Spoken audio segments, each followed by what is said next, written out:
네, 반갑습니다. 주경원 목사입니다. 정말 뜨겁네요. 제 친구가 작년에 개척을 했거든요. 개척하면서 저에게 이름을 좀 지어달라고 그러더라고요. 너무 부담스러웠어요. 제 딸아이 이름 지을 때보다 더 부담스러웠는데 제가 일주일 동안 열심히 기도하고 함께하는 교회 이렇게 지어줬거든요. 근데 오늘 와서 보니까 함께하는 교회여갖고 꼭 제가 지은 건 아닌데 가슴이 또 확 오는 그런 느낌이 있는 것 같습니다. 우리 옆에 있는 분들과 이렇게 한번 인사하고 말씀 좀 들었으면 좋겠어요. 눈밖에 안 보이시죠? 그죠? 이렇게 한번 인사하도록 하겠습니다. 마스크도 당신의 아름다움을 감출 수가 없습니다.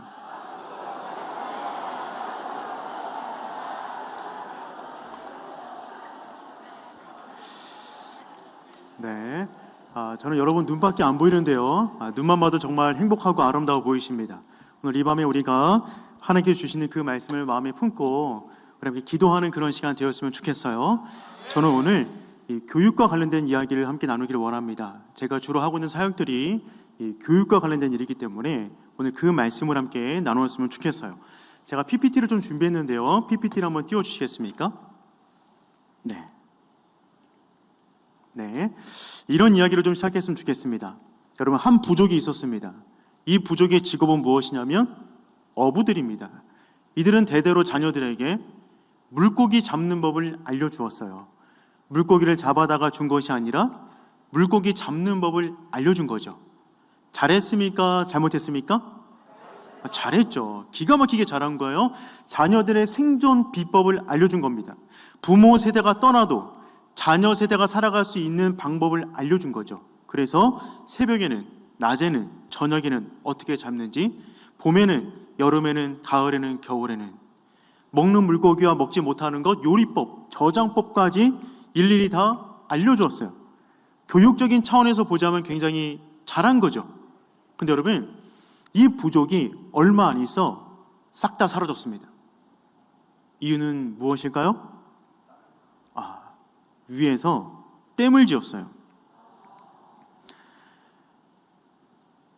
강 하류에서 자녀들이 살아갈 수 있는 대대로 내려왔던 지혜, 물고기 잡는 법을 알려준 것은 잘한 것입니까? 잘못한 것입니까? 잘한 것이죠. 그런데 무엇을 놓쳤죠? 자녀들이 살아갈 미래 세대에 대한 준비가 없었던 거예요. 자녀들이 살아가는 시대가 어떤 시대인지에 대한 준비가, 이해가 없었기 때문에 그들에게 그렇게 중요했던 지식이 그 자녀가 살아가는 세대 가운데 별 도움이 안 되었던 것입니다. 그래서 여러분, 교육에는요 반드시 두 가지가 준비되어 있어야 돼요. 첫 번째는 무엇이냐면 무엇을 가르칠 것인가. 굉장히 중요하죠. 저는 오늘 정말 충격적이었어요. 성경 말씀을 이렇게 암송시키는 설교제를 암송시키는 교회는 이제 처음 봤습니다.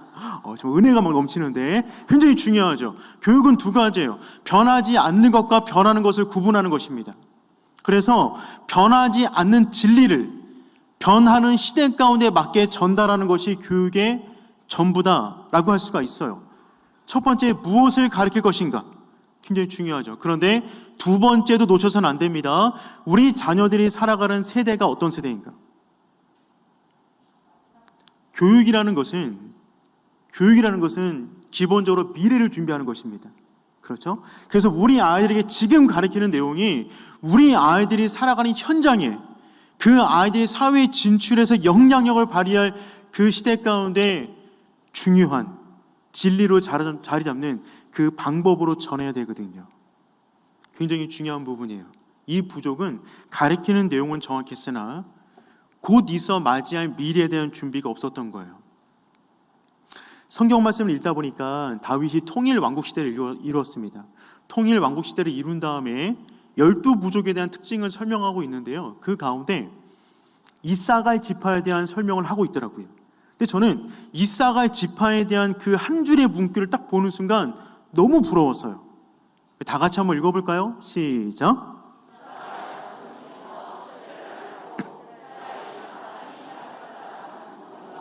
200명이니 그들은 그 모든 형제를 통솔하는 자이니. 아멘. 너무 부러운 거예요. 12지파를 설명하는데 이제 뿔뿔이 흩어졌던 지파가 다윗을 중심으로 통일 왕국 시대를 이루었습니다. 그러니 이전과 살았던 삶의 무대와는 완전히 달라진 거예요. 중앙집권 체제가 도래한 거죠. 그런데 그와 같은 국가적으로 어려운 시기 가운데 이사갈 지파에 탁월한 리더들이 있었다는 거죠. 그들의 특징 첫 번째는 시세를 알았대요. 여러분, 시세가 무엇입니까? 이 시대가 어떻게 흘러가는지를 알았던 거예요. 이 시대의 흐름과 방향을 알았던 거예요. 그런데 그것만 아는 것이 아니라 그 많은 정보와 시세 가운데 마땅히 행할 것이 무엇인지를 알았대요. 여러분, 네이버 치면요, 수많은 정보가 쏟아집니다. 시세를 안다 이거죠. 그런데 그 가운데 과연 어떤 걸 붙잡아야 되죠? 라고 질문할 때 우리가 마땅히 잡을 만한 확신이 없는데, 이사갈 지파는 시세를 알 뿐만 아니라 마땅히 행할 것을 아는 우두머리가 한 명도 아니고 200명이 있었대요. 여러분, 그러니 지금 이사갈 자손이 있었다면 코로나가 문제가 되겠습니까? 문제가 안 되죠. 코로나가 오면 그게 무슨 문제가 되겠어요? 시세를 알고 이 가운데 마땅히 붙잡아야 할 것이 무엇인지 알고 있는데, 그 리더가 200명이나 있는데 코로나가 무슨 문제겠냐는 거죠. 한국교회는 그동안 교육에 전념해 왔습니다. 한국교회가 부흥의 원동력은 실은 주일학교 부흥에 있었죠. 근데 여러분, 코로나가 한번 닥치자 그 모든 기본이 다 무너져 버렸잖아요. 마이크 타이슨, 유명한 복서죠. 이분이 남긴 유명한 말이 있어요. 누구나 다 그럴싸한 계획을 가지고 있다. 한 대 쳐맞기 전에는. 그러니까 올라오기 전에 나름대로 계획과 전략 짜고 나와서 이렇게 치면 이렇게 쳐야지 가지고 나오는데요. 이 사람의 별명이 핵주먹이잖아요. 한 대 맞으면 뭐 계획이고 전략이고 뭐고 그냥 다 쓰러져 버린다는 겁니다. 그동안 한국교회가 어떻게 하면 다음 세를 키울 수 있을 것인가, 어떻게 하면 한국교회의 건강도를 유지할 수 있을 것인가에 대한 나름대로의 방정식과 공식이 있었어요. 그런데 2020년 코로나와 함께 링 위에 맞닥뜨리자 그 모든 공식이 무너지기 시작했어요. 그래서 지금 누구를 만나든지 간에 늘 듣는 질문이 무엇이냐면, 앞으로 어떻게 해야 됩니까? 어떻게 교육해야 됩니까? 어떻게 아이를 살려야 됩니까? 어떻게 가정을 회복시켜야 됩니까? 라고 하는 시세와 마땅히 행할 것이 무엇인지에 대한 이야기를 듣게 되는 거죠. 저는 바라기는 우리 함께하는 교회가 들어와서 보니까 좀 열기가 정말 대단한 것 같아요. 다음 세를 세우는 정말 젊은 교회로서 우리가 어떻게 이 시대 가운데 아이들을 세울 수 있을 것인가에 대한 말씀 중심의 방법을 한번 찾아보는 그런 시간이 되었으면 좋겠습니다. 여러분, 여호수아가 있습니다. 여호수아가 가나안 땅 가운데 들어왔어요. 그가 들어서 유언의 말을 남깁니다. 그가 남긴 유언의 말이 무엇이냐면 이 말씀인데요. 만일 여호와를 섬기는 것이 너에게 좋지 않게 보이거든 너희 조상들이 강 저쪽에서 섬기던 신들이든지 또는 너희가 거주하는 땅에 있는 아모리 족속의 신들이든지 너희가 섬길 자를 오늘 택하라. 오직 나와 내 집은 여호와를 섬기겠노라. 여호수아가 죽기 직전에 남긴 유언이에요. 너희가 섬길 자를 오늘 택하라. 오직 나와 내 집은 여호와를 섬기겠노라. 여러분은 인생 마지막에 자녀들에게 어떤 말을 남기시겠어요? 인생 마지막에. 저는 지금도 기도하고 있어요. 제 인생 마지막에 갑자기 하나님의 부르심 받는 것이 아니라 자녀들 한 명씩 눈 마주치고 축복기도 해주면서 갔으면 좋겠다. 여러분도 그러한 은혜가 있기를 축복합니다. 미리 준비하세요. 미리. 갑자기 그 순간 닥치면 당황스러워갖고요, 아무 말 못합니다. 그러니까 미리 준비하셔야 되는데, 여호수아는 그의 가슴 속에 이 이야기가 있었던 거예요. 오직 나와 내 집은 여호와를 섬기겠다. 그리고 한 장이 넘어갑니다. 성경으로 한 장이 넘어가면 사사기 1장이 등장하죠. 사사기 1장 말씀에서 이와 같은 말씀이 등장해요. 므낫세가 베스안과 그의 딸린 마을들의 주민과 다하나과 그의 딸린 마을들의 주민과 돌과 그의 딸린 마을들의 주민과 이블루함과 그의 딸린 마을들의 주민과 무기또와 그의 딸린 마을들의 주민들을 쫓아내지 못하며 가나안 족속이 결심하고 그 땅에 거주하였더니, 여호수아가 죽기 전에 유언을 남겼어요. 너희가 섬길 자를 오늘 택하라. 그 말은 무슨 말이냐면, 나는 죽지만 이 땅까지 남아있는 모든 족속을 다 쫓아내야 돼. 그게 하나님께서 우리 가운데 주신 사명이야. 그걸 이루어야 돼 라고 유언을 남긴 거거든요. 근데 그렇게 하겠다고 다짐했는데 한 장이 넘어가자 어떤 일이 벌어지냐면, 그들 땅 가운데 남아있는 족속을 내쫓지 않았던 거예요. 왜요? 이런 마음이 든 거예요. 야. 지금은 정복 시대냐? 지금이 광야 시대야? 시대가 바뀌었어. 시대가 바뀌었으면 삶의 형태도 바뀌는 거지. 믿음의 형식도 바뀌는 거야. 지금 같은 시대 가운데 그렇게 믿는다고? 그렇게 믿으면 안 되지. 지혜롭게, 합리적으로, 이성적으로, 타당하게 믿어야지. 그들을 내어쫓는 것이 아니라 우리 피 그만 흘리자. 피 그만 흘리자. 그리고 그들을 우리 이 땅 가운데 살게 하고 그들에게 조공을 받자. 나도 좋고 너도 좋고. 합리적인가요? 그럴 수 있으나 말씀을 어긴 겁니다. 시간이 조금 지나자 같은 땅에 살았던 그들이 이제는 그들과 결혼하게 되고요. 결혼하게 되니까 어떤 마음이 드냐면 결심하고 그 땅에 거주하게 되는 거죠. 그리고 그들 사이에 태어난 족속이 누구냐면 오늘 우리가 읽었던 말씀, 다른 세대입니다. 성경 말씀 가운데 교사헌신 예배 때마다 늘 등장하는 이 말씀, 다른 세대가 등장하였다라고 하는 이 말씀이죠. 우리가 읽어보았던 이 10절 말씀, 특별히 7절까지 말씀 보면 이 말씀 가운데 세 가지의 세대가 등장하고 있어요. 제가 이 세 가지 세대를 한번 설명해 보도록 하겠습니다. 혹시 무선 마이크 있을까요? 무선 마이크 있으면 하나만 좀 주시면 감사하겠습니다. 여러분, 첫 번째 보면 여호수아의 세대가 있습니다. 여호수아의 세대는요, 애굽에서 종으로 살던 사람들이에요. 종으로. 그리고 하나님께서 명령하시자 목숨 걸고 광야로 뛰어든 세대입니다. 두 번째 세대는 장로들의 세대입니다. 이들은 누구냐면 여호수아와 함께 광야 땅 가운데를 거쳐서 가나안 땅에 들어왔어요. 그리고 여호수아가 죽은 이후에 가나안 땅의 리더십을 갖고 있던 장로들. 두 번째 세대. 세 번째 세대는 누구냐면 그 장로들의 자녀 세대들이에요. 그 자녀 세대 특징을 뭐라고 말하고 있냐면 다른 세대다라고 언급하고 있는데, 이들은 그냥 나온 세대들이 아니라 제가 조금 전에 말씀드렸던 하나님의 말씀을 어기고 합리적으로, 이성적으로 믿으려고 했던 부모 세대 이후에 나온 세대들입니다. 이 이야기를 한번 제가 의자 비유를 들어서 한번 설명해 보도록 할게요. 여러분, 의자 3개가 있어요. 제가 목사님께 의자 3개를 부탁드렸는데 너무 센스 있으시게 색깔 있는 걸 갖고 오시니까 그냥 확 뛰네요. 정말 감사드립니다. 첫 번째 세대, 의자가 한 세대예요. 한 세대입니다. 브루스 윌킨스라고 하는 유명한 목사님께서 새 의자 비유를 들어서 설명하신 적이 있는데, 영적 교육의 비밀이라는 책의 새 의자 비유를 들은데 저는 그 비유를 가지고 와서 오늘 본문의 말씀과 접목해서 한번 설명해 보도록 하겠습니다. 첫 번째 세대는 여호수아 세대입니다. 이분들 의자에 붙어있는 별명이 있어요. 첫 번째 세대 가운데 붙여져 있는 표식은 뭐냐면 헌신입니다. 헌신. 첫 번째 세대는요, 광야로 나섰습니다. 여러분, 살기로 따지자면 애굽이 편할까요? 광야가 편할까요? 애굽이 편합니다. 적당히 일하면 고기도 먹고 부추도 먹고 마늘도 먹어요. 광야 나오면 먹을 거 아무것도 없어요. 만나밖에 없어요. 옷 한 벌 갖고 40년을 버티는 겁니다. 살기로 따지자면 애굽이 편하지만 그들이 왜 광야로 나왔죠? 하나님이 말씀하시니까. 하나님 말씀하시면 나가는 거예요. 첫 번째 세대 특징은 뭐냐면요, 인생의 보좌, 가정의 중심, 경제의 중심, 믿음의 중심, 자녀 교육의 중심의 보좌에 하나님을 앉힙니다. 그냥 헌신이에요. 다른 생각이 없어요. 하나님에게 무슨 방법이 있겠지, 대안이 있겠지, 그거 하려면 나가는 세대, 광야로 뛰쳐나가는 세대, 헌신의 세대. 하나님을 인생의 중심에 모십니다. 이들은 어디에 앉아 있어요? 이들의 자리는 밑에 있어요.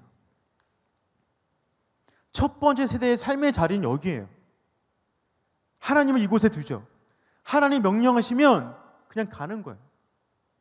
뛰쳐드는 거예요.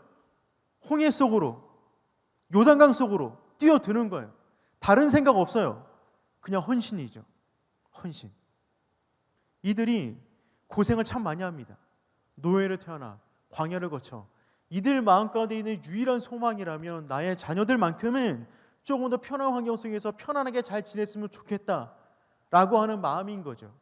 부모처럼 고생하지 않고 예수 잘 믿었으면 좋겠다라고 하는 마음뿐이죠. 가나안 땅에 들어왔어요. 들어오니까 광야랑 너무 다른 거예요. 문화가 너무 좋아요. 더군다나 이 세대는요, 별로 고생하지 않습니다. 이때는 기독교의 출발이고요. 이때는 기독교의 번성기예요.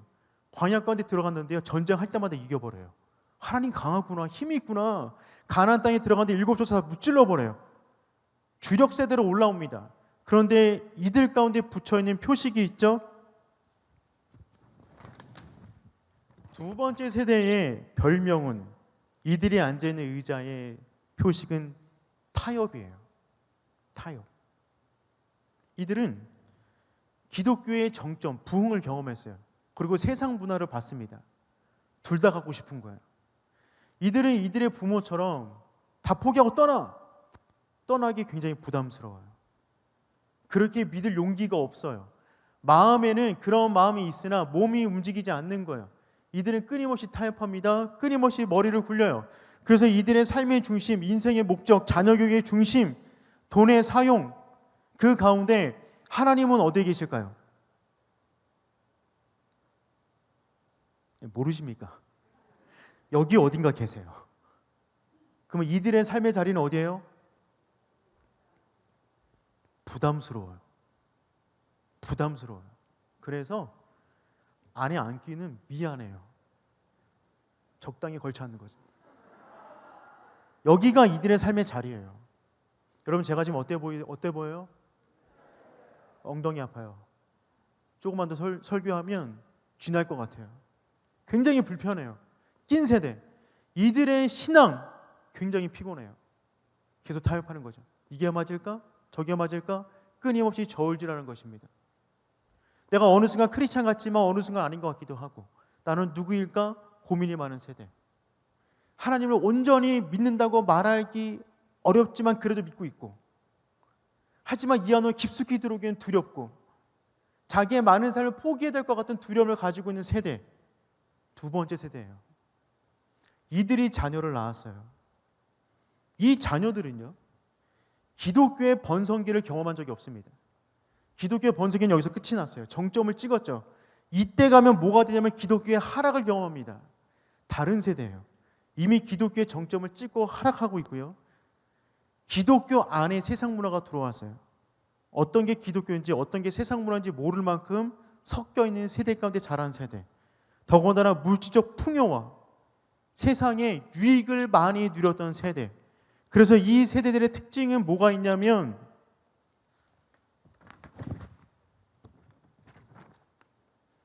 이들은 대립이죠. 대립이에요. 이들은 그들의 조부모처럼 헌신할 마음이 아예 없어요. 뭐야, 언제적 이야기야, 라떼, 이런 얘기 하는 거죠. 그들의 부모 믿음 딱 보니까 이들이 이들의 부모 믿음을 어떻게 여길까요? 이들이 이들의 부모의 믿음의 상태를 알까요? 모를까요? 귀신같이 합니다. 여러분 지금 의자에 앉아 계십니까? 여러분 의자 뒤에는 어떤 표식이 있어요? 여러분, 영적인 것은 눈에 보입니까? 안 보입니까? 그런데 기가 막히게 보여요. 영적이라는 것은 원래 안 보여야 되는데 기가 막히게 보여서 커피 한 잔 먹을 정도의 시간이 끝나기도 전에 그 사람의 영적인 수준과 깊이와 하나님과의 관계를 우리는 다 알 수가 있죠. 저만 아나요? 우린 다 알고 있어요. 다 영적 존재이기 때문에. 영적인 것은 보이는 거죠. 여러분 뒤에 아무것도 없으나 여러분을 알고 있는 누군가는 이 셋 중에 하나로 여러분을 구분할 겁니다. 그러니 자녀들이 부모들의 믿음을 알까요? 모를까요? 귀신같이 알아요. 그리고 어떻게 생각할까요? 답답히 여깁니다. 답답해. 왜 저렇게 믿을까? 이들의 삶의 중심, 인생의 목적, 사명, 재정 사용, 자녀 교육, 신앙 등등의 삶의 중심에 하나님은 어디 계시죠? 3세대로 오면 모르겠어요. 이들은 어디 앉아 있어요? 그렇죠. 이렇게 앉아 있죠. 답답한 거예요. 왜 이렇게 믿어 도대체? 믿는 거야, 마는 거야. 확실하게 선택해. 확실하게. 이들도 알아요. 이들도 알아요, 자기가 어떤 종류의 신앙인인지. 이들이 기독교를 인식할 때는 종교라는 기독교를 쓸 때입니다. 이들도 알아요. 내가 일주일 동안 크리스찬으로 살아가는지 넌 크리스찬으로 살아가는지, 내가 학교에서 기독교인으로 살아가는지 비기독교인으로 살아가는지, 내가 가정에서 믿는 사람으로 살아가는지 그렇지 않은지 이들도 압니다.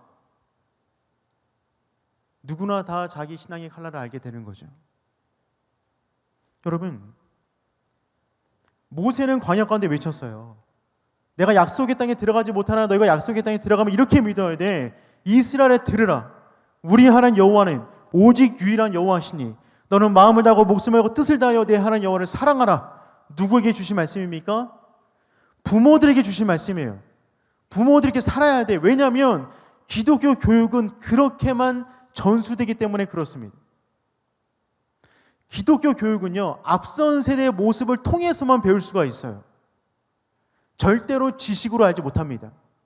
여러분, 지식으로 배우는 교육은 휘발성 지식이에요. 종이교육. 불면 날아가 버립니다. 기독교 교육은요, 그렇게 살아가는 삶을 통해서 배워나가는 거거든요. 그런데 이스라엘 백성은 왠지 가나안 땅에 들어가자, 축복의 땅에 들어가자 세대가 거듭될수록 다른 세대가 등장했어요. 그러니 여러분, 다른 세대가 등장한 것은 누구 잘못이에요? 이들의 문제가 아니에요. 그 윗세대들의 문제이죠.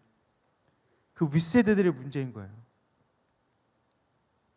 시대가 조금 더 흘러갑니다. PPT를 한번 넘겨주시겠어요?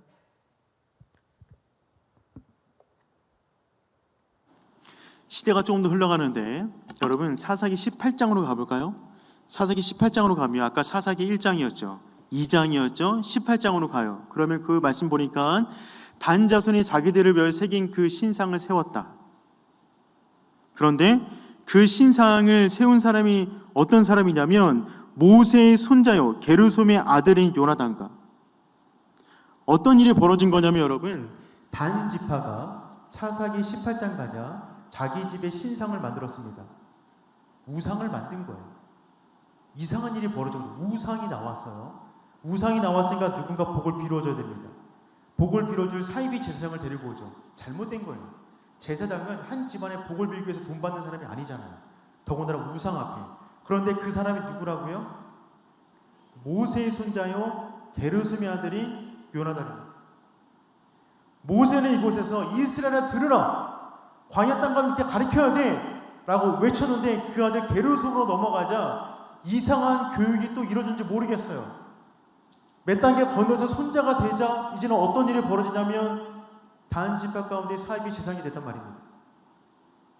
누구의 집안에? 모세의 집안에. 좀 더 볼까요? 솔로몬입니다. 여러분, 다윗은 누구예요? 하나님과 마음이 합한 사람이에요.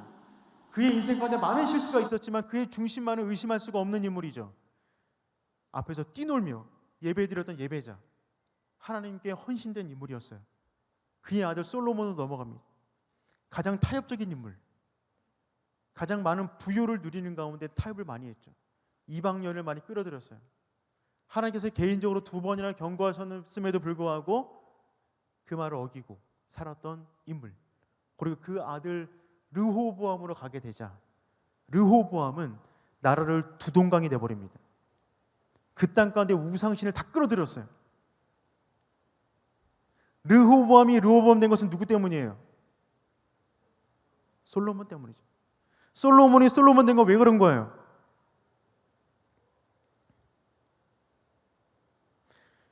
그러니 여러분, 우리는 이쯤에서 다시 한번 결단을 하셔야 돼요. 여러분, 저는 제가 오늘 목사님과 대화 나누면서 정말 큰 도전을 받았어요. 20대, 10대들을 위한 사역을 시작하시고 지금까지 어마어마한 사역들을 하고 계시는 목사님 볼 때마다 정말 존경스럽고 정말 깊이 감동받았습니다. 저 역시 그런 사역들을 조금씩 배워가면서 하고 있는데 제가 내린 결론은 이겁니다. 제가 내린 결론은 뭐냐면 결국 결국 구멍이 생 곳을 막아야 된다. 구멍이 생 곳이 막지 않고 밑에 흘려져 있는 물 닦아봐야 안 될 것이다. 결국 부모 세대를 깨우고 교사를 깨우는 것이 다음 세대를 세우는 것이다. 그럼 우리 가운데 이런 결단이 있어야 돼요. 어떤 결단이냐면 지금 이 자리에 앉아 계시는 우리 기성세대 여러분, 아닌 분도 계신 것 같아요. 젊으신 분들 많으셔갖고 결단하셔야 돼요. 여러분의 자리는 어디예요? 여러분의 자리는 어디예요? 헌신이에요? 타협이에요? 대립입니까? 여러분의 자리는 어디예요? 제가 놀라운 거는 수많은 교사들을 만나고 부모를 만났는데 이 자리에 앉기를 부담스러워하는 분들이 굉장히 많다는 거예요. 스스로의 자리를 이쯤으로 가져갑니다. 충격적이에요. 부모가 이 자리에 앉으면 자녀는 어느 자리에 앉게 될까요? 이 자리로 가는 건 정말 하늘의 주권적인 개입이 아니면 쉽지 않아요. 이틀로 가거든요. 더 충격적인 것은요, 대부분의 부모와 교사분들이 이 자리에 앉아 계신다는 거예요. 그러면 우리 아이를 살릴 수 있겠습니까? 또 하나의 질문. 여러분의 자녀를 어느 자리에 앉히시겠습니까? 여러분은 여러분의 자녀를 헌신의 자리에 앉히길 원하세요? 타협의 자리에 앉히길 원하세요? 여기 앉기를 원하세요? 놀라운 거는요, 수많은 부모님들이 자녀를 이 자리에 앉히려고 안 하더라고요. 여러분, 기독교 교육은 구호로 되는 게 아닙니다. 재정으로 되는 것도 아니에요. 실제적인 삶의 실천으로만 되는데, 그것은 내가 어느 자리에 앉을까를 결정하셔야 돼요. 그 자리를 지키셔야 돼요. 그리고 내가 가르칠 자녀, 다음 세대 아이들을 어느 자리에 앉힐까를 결정하셔야 됩니다. 그게 교육이죠. 그리고 그 자리에서 헌신하는 거예요. 우리의 모든 인생을 주님께 드리는 겁니다. 바로 그래서 저는 이 자리에 앉아있는 우리 모든 부모님들, 교사분들, 우리가 정말 이 자리에서 삶의 마지막까지 이 자리에서 주님을 만나고 자녀들에게 당당하게 우리들의 모든 유산을 넘길 수 있는 귀한 부모님 되기를 축복합니다. 그러기 위해서 중요한 거 4가지를 한번 좀 나누었으면 좋겠어요. 4가지. L인데요. 여러분 성경책 있으세요? 예, 마이크가, 네, 성경책 있으세요? 성경책 한번 이렇게 잡아보시겠습니까? 성경책 잡아보세요. 그러면 여러분 손에 L이 보이나요? 잡은 거를 피시면 성경책을 잡았다. L, L, L, L. 4개 보이세요? 네. 이 4가지 L을 익히는 겁니다. 저는 교육은 이 4가지 L이면 끝난다 라고 생각이 되어지는데, 첫 번째 L은 무엇이냐면 배우라, learn, 배우라입니다.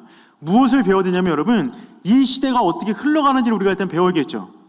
그렇죠? 아까 말했지, 이사갈 지파, 시세를 알고 어떻게 흘러가는지를 알아야 되는데, 지금 우리나라는 세대 구분이 너무나 명확하고 빠르게 움직이고 있어요. 부모 세대, 1세대 부모님들, 아까 의자뷰로 말하면 우리나라의 산업화와 베이비붐을 이루던 세대 붐들입니다. 이분들의 유일한 삶의 목적은 무엇이냐면 자녀들이 평안했으면 좋겠다, 먹고 사는 문제 없었으면 좋겠다, 산업화를 이루어졌죠. 그리고 두 번째 세대, 386 세대와 X세대입니다. 2세대 낀 세대들이죠. 이 시대 가운데 우리나라는 기독교 부흥의 정점을 찍었어요. 여의도 광장 앞에서 어마어마하게 많은 빌리그레암 목사님 오셨을 때 집회가 있었죠. 1000만 명이 모였습니다. 어마어마한 집회였죠. 기독교 정점을 찍은 그 다음 세대, 지금 우리가 흔히 말하는 다음 세대들은 어떤 세대냐면 3세대로서 밀레니얼 세대, Z세대, MZ세대, 그 이유를 알파 세대라고 부르죠. 세대 간의 격차가 굉장히 빨라지고 있고요, 서로 간의 소통과 이해가 굉장히 어려워지고 있는 세대를 우리는 지금 살아가고 있습니다. 그렇죠. 세대가 진짜 많이 변했더라고요. 육아를 하는데 어머니는 회사 가셨어요. 전문직이에요. 아버지 집에 계세요. 그러니까 보통 남성분들 별로 육아는 별로 이렇게 도움이 잘 안 되잖아요. 엄마 아이패드로 보여주고 아이가 우유 먹고 있어요. 시대가 바뀌었더라고요. 더군다나 우리 아이들은 어떤 세대입니까? 알파 세대. 얘네들은 뭐 태어날 때부터 그냥 스마트폰이 그냥 기계가 아니에요. 나죠, 그냥. 스마트폰이 뇌예요, 뇌. 모든 걸 검색하는 겁니다. 심지어는 이런 것도 봤어요. 나 지금 답답하고 화나고 기분 나쁘고 아무것도 하고 싶지 않아. 지금 내 기분이 어떤 거죠? 네이버에 물어봐요. 그 네이버에서 너 짜증내고 있는 거야. 나 짜증내고 있구나. 아이들이 자기에 대한 모든 정보를 인터넷 통해서 알고 있는 세대들. 확실히 세대가 달라졌습니다. 이 이야기를 왜 드리는 거냐면 세대가 달라지면 그 세대에게 맞는 교육 방법이 따라와야 됩니다. 그래서 매슬로우라고 하는 유명한 사람이 있잖아요. 인간의 욕구 설계, 욕구 단계를 말했잖아요. 이게 지금 바뀌었어요. 2020년도 들어서면서 매슬로우가 제일 밑에 생리적 욕구가 있다. 즉 먹고 사는 문제가 해결돼야 안전의 욕구, 보험 드는 거죠. 먹고 살기 힘든데 무슨 보험을 들어요. 그게 되면 소속, 어떤 멤버십을 지니기를 원하고 그 다음에 존경받기를 원하고 자아실현으로 간다 라고 매슬로우가 욕구 단계서를 말했는데 지금 아이들에게 통하지가 않습니다. 지금 아이들 먹고 사는 것보다 더 중요한 게 뭐예요? 그 밑에 더 큰 게 있어요. 뭐죠? 와이파이 터지면 큰일 납니다, 여러분. 아이들 교육식 때 와이파이 터진 데서 하셔야 돼요. 근데 와이파이보다 더 밑에 강렬한 욕구가 있어요. 그거 없으면 정말 큰일 나거든요. 그게 뭐예요? 배터리 5% 남았을 때 아이들의 교육에 집중할 수가 없습니다. 핸드폰 배터리 5% 어디든 꽂아놔야 되는 거예요. 시대가 바뀌었단 말이죠. 모든 것들이 아이들이 기계를 가지고 교육하잖아요. 근데 여러분 2020년도는요 우리나라가 10년 전부터 주목했던 해였어요. 2020년 코로나 때문에 주목한 거 아닙니다. 코로나는 전혀 예상하지 않았던 변수였어요. 원래 우리나라가 10년 전부터 2020년을 주목했거든요. 왜냐하면 이런 것 때문에 그래요. 인구가 너무 많이 주는데 2020년도 가면 완전히 급변하는 현상이 벌어지는 거예요. 완전히 급변하는. 그래서 예측에 딱 맞아 떨어지듯이 2020년도 되자 우리나라에 인구 데드크로스 현상이 벌어졌습니다. 인구 데드크로스 현상은 뭔지 아시죠? 출생하는 사람보다 돌아가시는 분이 더 많은 거예요. 그럼 어떤 일이 벌어질까요? 굉장히 어려운 방정식인데요. 출생하는 사람보다 돌아가신 분이 많아요. 그러면 인구가 자연히 줄겠죠. 자연스럽게. 2020년도부터 시작되었습니다. 그런데 2020년도에 몇 명이 줄었냐면 32,700명이 줄었어요. 좀 놀래주셨으면 감사하겠는데 우리나라 군 하나 사라진 겁니다. 작은 군이 7,000에서 시작돼요. 우리나라 이제 매년마다 군 하나에서 2개씩 계속 사라질 겁니다. 이거는 바꿀 수 있을까요? 못 바꿔요.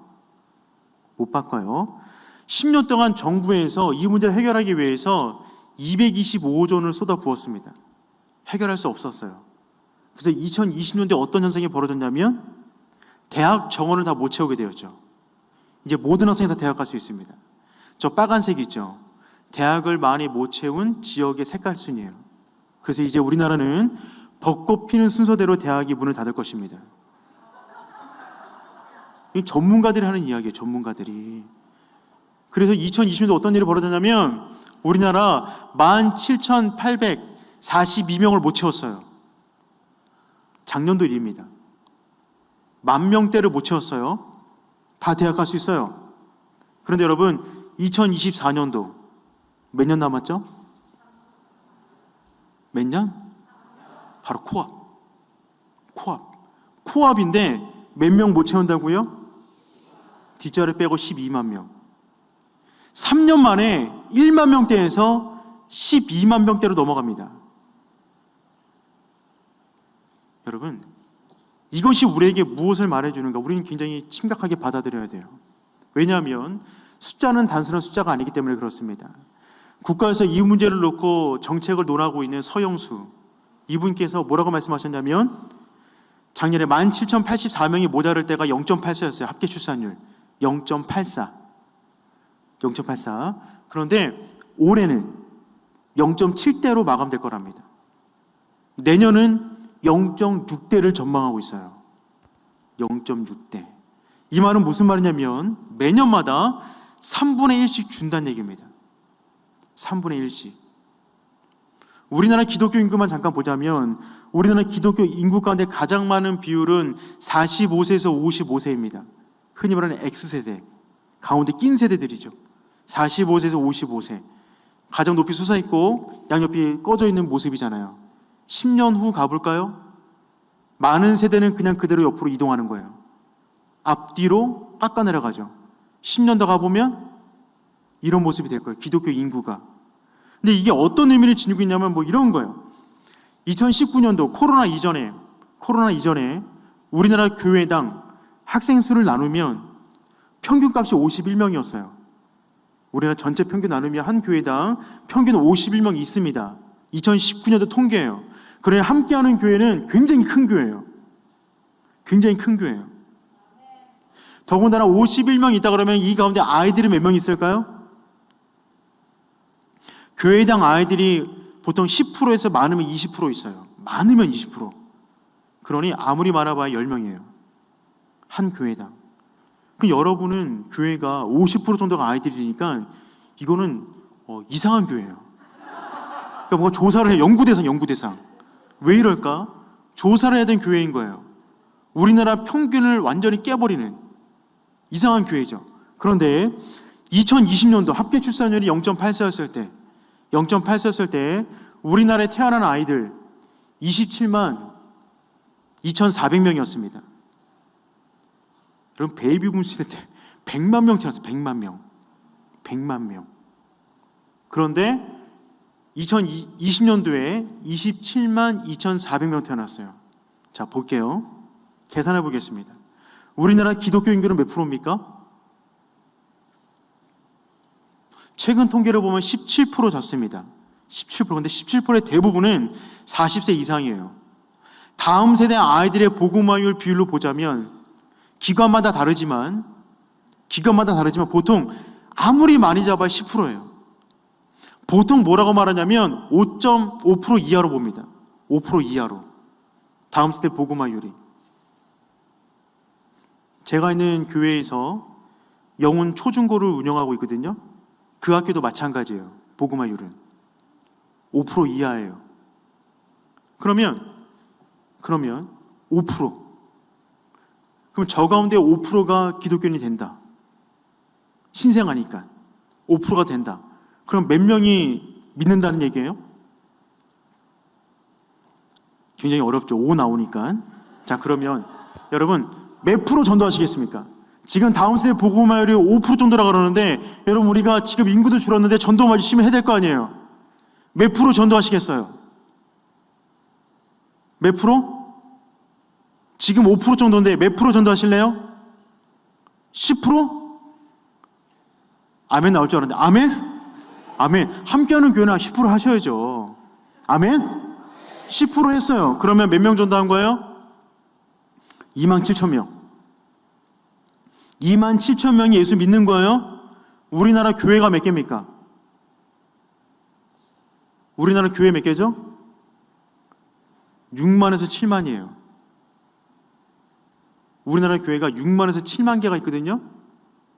그러면 한 교회당 아이들 몇 명 들어오는 겁니까?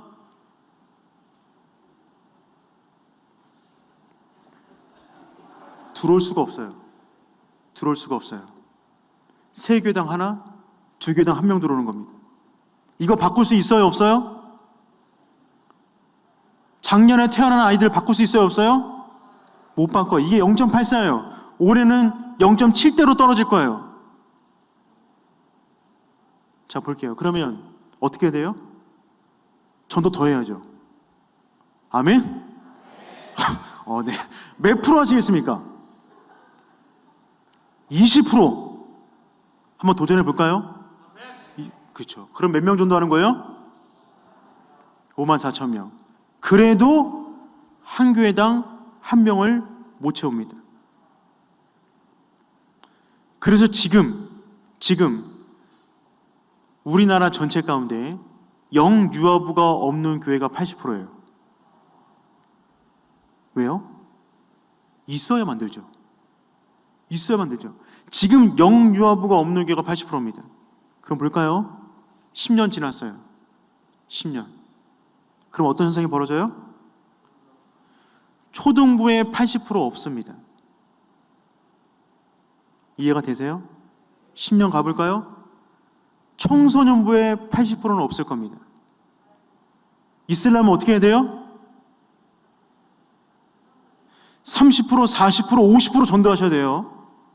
10년 더 가볼까요? 청년의 80%는 없을 겁니다. 제가 과하게 상상하고 있는 건가요? 그렇지 않아요. 바뀔 수 없어요. 정부도 못하는 일이에요. 아이들도 낳을 수 없습니다. 더군다나 그것이 문제가 아니라 지금 기독교에 대한 호감도가 별로 안 좋아요. 종교 사회에 도움이 안 돼 라고 생각하는 청년들 다음 세대 굉장히 많습니다. 3세대는 기독교의 부흥기를 경험하고 있는 것이 아니라 기독교의 하락기, 기독교 혐오 시대 가운데 살아가고 있는 아이들이에요. 그러니 오늘 이 밤에 아까 위에서 찬양했던 그 아이들이 있죠? 세상 어디도 볼 수 없는 아이들이라고요. 이런 애들이 어디 있어요 지금? 없어요 여러분. 그러니 여러분, 우리는 어떻게 아이들을 교육해야 됩니까? 이런 시대 가운데.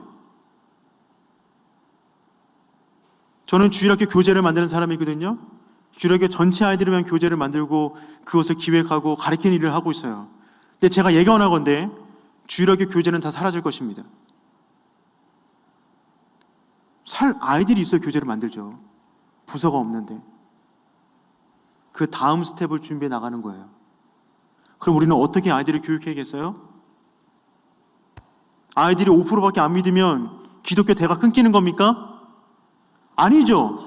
복음의 생명력은 그렇게 약하지가 않아요. 주일학교가 문을 닫으면 기독교는 사라집니까? 그렇지가 않습니다. 그렇죠. 어떻게? 부모를 깨워야 돼요. 기성세대를 일으키는 거예요. 그래야만 우리 다음 세대가 믿음의 세대로 살아갈 것입니다. 기독교의 문제는 숫자에 많고 적음에 있지 않아요. 생명력에 있는 거예요. 어차피 만들어질 때부터 12명 소수였습니다. 그 중에 한 명 배신자. 그런데 그들이 어디 가든지 간에 그 땅에 떨어지면 씨앗처럼 뿌리를 내렸다고요. 열매를 맺었다고요. 생명력이 있었어요. 지금의 문제는 무엇이냐면 숫자가 주는 데 있는 것이 아니라 생명력이 사라지는 데 있는 거예요. 그리고 그 생명력은 누구만이 줄 수 있냐면 기성세대만이 줄 수 있습니다. 여기 계신 우리 귀한 부모 세대 여러분, 기성세대 여러분, 더 많이 배우시고 더 많이 헌신하는 귀한 분들 되기를 축복합니다. 두 번째 중요한 것은 무엇이냐면 사랑하는 겁니다. 여러분, 교육은 뭡니까? 결국 사랑이에요. 여러분, 사랑하면 어떻게 해요? 사랑하는 사람의 특징이 있죠. 그건 뭐예요? 보고 싶어요. 만나고 싶어요. 코로나 시대 가운데 아이들에게 물어보니까 1년 동안 선생님 얼굴도 한번 못 봤대요. 여러분, 제가 코로나면 굉장히 열받을 것 같아요. 모든 핑계를 코로나한테 돌리는 거예요. 코로나 그러면 그냥 다 넘어가요. 코로나 그러면 다 넘어가요. 여러분, 아닙니다. 여러분, 아니에요. 사랑하지 않는 거예요. 사랑하면 만나는 거죠. 사진 하나 봤거든요. 정말 감동적이었어요. 홀로 사시는 독거노인, 기억력이 없으세요. 그래서 방문한 거예요. 앉아가지고 구호수 쳐드리는 거예요. 저는 이걸 사랑이라고 봅니다. 사랑하면 만날 방법을 찾는 거죠. 사랑하는데 그냥 내버려 둔다고요? 사랑하는데 일주일에 전화 한 번 안 해요? 사랑하는데 만나지를 않아요? 사랑하는데 말씀을 안 가르쳐요? 사랑하지 않는 거예요. 코로나 문제가 아닌 거예요. 코로나가 터지면서 많은 교회들이 온라인 예배를 드리기 시작합니다. 온라인 예배. 저희도 온라인 예배 드렸어요. 하도 찬양하니까 아이가 손들고 찬양하더라고요. 어떤 교회는 주차장에서 예배 드리는 교회 기사를 읽었는데 정말 감동적이었어요. 은혜 받으면 우리는 뭐라 그래요? 아멘. 이들을 은혜 받으면 어떻게 할까요? 빵빵 빵빵 빵빵. 서로 은혜 받던 사인 하는 거예요. 창밖에 손들고 찬양하는 거예요. 어떤 교회는 교인들 못 나오니까 교회 의자에다가 성도들 사진 붙여놨어요. 핵심은 이겁니다. 여러분, 뭐 하는 거예요? 만나고 싶은 거예요. 만나고 싶은 거예요. 어떻게 하든지 간에 사진이라도 보고 싶은 거예요. 그 사진 찍어서 그 집사님에게 보내줘요. 마음이 어떨까요? 감동이죠. 저희와 함께 네트워크 있는 교회 가운데 한 교회는 신방 왓소라고 하는 그 신방 키트를 만들어서 아이들에게 택배를 보내요. 만나고 싶은 거죠. 잘 알고 있는 목사님은 택시기사 같은 모습으로 옷을 차리고 아이들 학교 갈 때, 학원 갈 때 선착순으로 아이들을 받아서 본인이 운전해서 아이들을 데려다 줘요. 그 시간이라도 너희들이 못 오면 내가 찾아가겠다. 다 뭐 하는 겁니까? 사랑하는 거죠. 어떤 교회 보니까 유아 세례 받을 때 저는 이거 보고 정말 사랑을 많이 느꼈어요. 근데 여러분 잘 써야 됩니다. 목사님들이 해야 될 사업들이 더 많아졌어요. 잘못 눈 맞으면 큰일 나요. 어떻게 하든지 간에 만나서 어떻게 하든 영적인 유익을 주기 위해서 노력하는 모습이잖아요. 몸부림치는 모습이잖아요. 저희 지부교회 가운데 대전에 있는 교회인데요, 책상마다 저런 게 다 있어요. 아이들 사진, 아이들 상황, 기도 제목. 그 자리에 누구한테 앉으면 그 아이들에서 기도해 주시는 거예요. 저 교회 역시 함께 있는 교회처럼 아이들이 굉장히 행복한 교회입니다. 다 뭐 하는 겁니까? 사랑입니다. 여러분 방법은요, 사랑하면 따라옵니다. 사랑하지 않으면 방법을 알려줘도 안 해요. 사랑하면 알아서 합니다. 저는 바라기를 이 밤에 있는 우리 모든 선생님들 계시다면 열정적으로 아이들을 사랑할 수 있는 귀한 분들 되기를 축복합니다. 세 번째 L은 무엇이냐면 물려주는 거예요. 리브, 물려주는 거죠. 이건 뭐냐면 부모를 동참시키는 겁니다.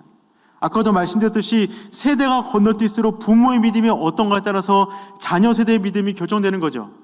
결국 아이들은요, 부모가 주는 거 먹고 자라요. 부모가 뭘 먹이냐가 중요한 거예요. 뭘 먹이냐.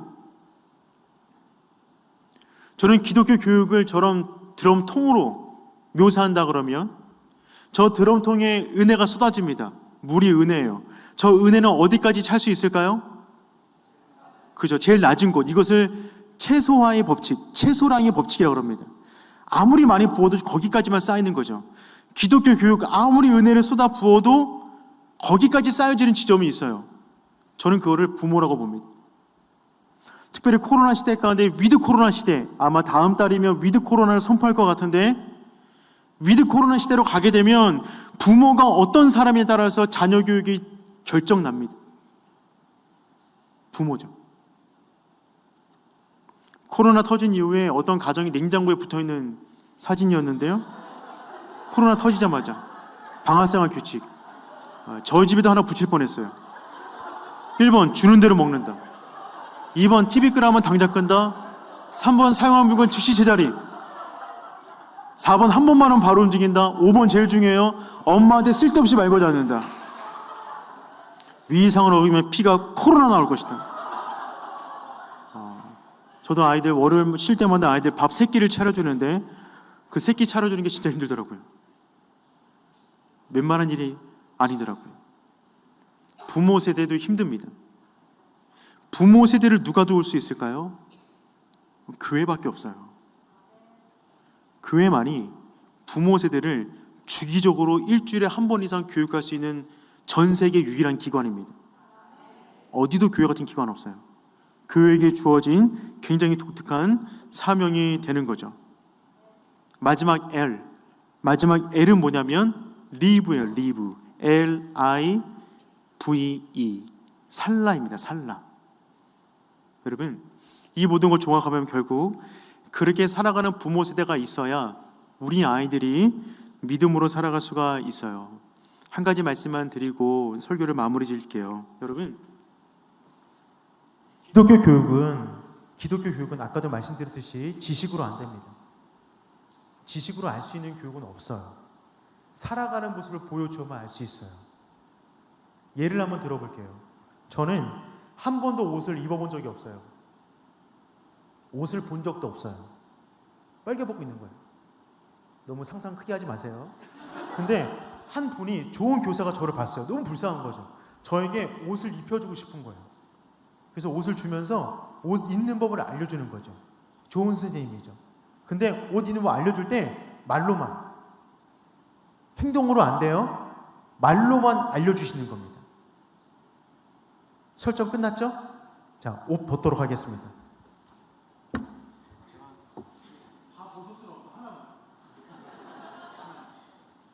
저는 한 번도 옷을 본 적이 없어요. 옷을 입어본 적이 없어요. 저에게 옷 입는 법을 말로만 설명해 주세요. 누가 하시겠습니까? 아, 네. 옷 들고 양쪽으로 펴봐. 양쪽으로 펴봐.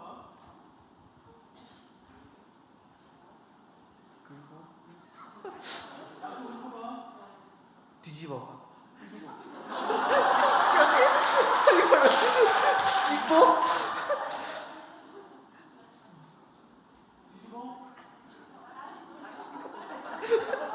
자, 어떤 분? 옷 입는 법은 아니. 일단 옷을 들고 오른팔을 오른쪽에 있는 저 기장으로 손을 넣어주세요. 기장이 뭐죠? 기장이는 분인가요? 여러분 옷을 처음 봐서 기장이라는 용어를 모르겠어요. 오른팔 쪽으로 넣어주세요. 오른팔 쪽으로 뭘 넣을까요? 손을 손을. 넣어주세요. 아니 반대쪽으로. 오른팔 왼팔 모르시나요? 혹시? 오른쪽 팔을 오른쪽 소매에 넣어주세요. 소매가 뭐죠?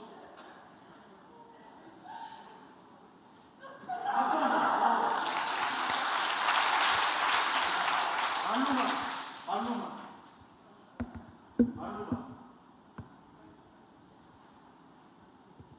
함께하는 교회 학원 선생님들. 네.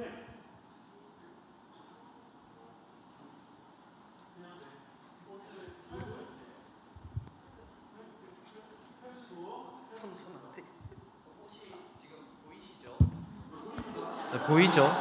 그러면 이 옷을 그 목사님 시선에서 왼쪽으로 보면 구멍이 하나 있어요. 맞죠? 거기에 오른팔을 넣어요. 한번 넣어 보실래요? 그쵸? 끝까지 넣어요. 끝까지 손이 나왔죠? 근데 아까 보면 목사님의 기준에서 오른쪽에도 구멍이 있었어요. 맞아요. 오른쪽에도 구멍이 있었어요. 지금 팔을 넣지 않은 손으로 손을 뒤로 보내봐요. 그러면 뭔가 잡히죠, 옷이. 그쵸? 뭔가 잡혔죠? 그리고 다시 안 넣은 팔을 빼요. 옷을 잡고. 더 빼요, 더. 네. 그 끝을 잡지 말고 더 안쪽을 잡아요.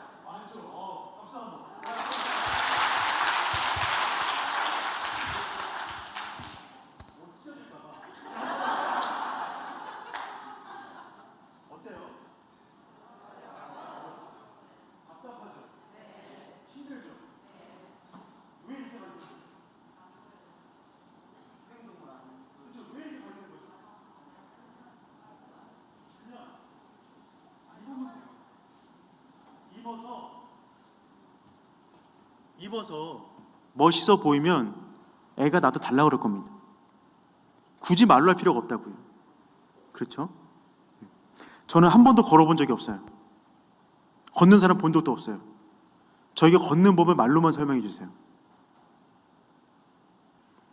걷는 법을 말로만.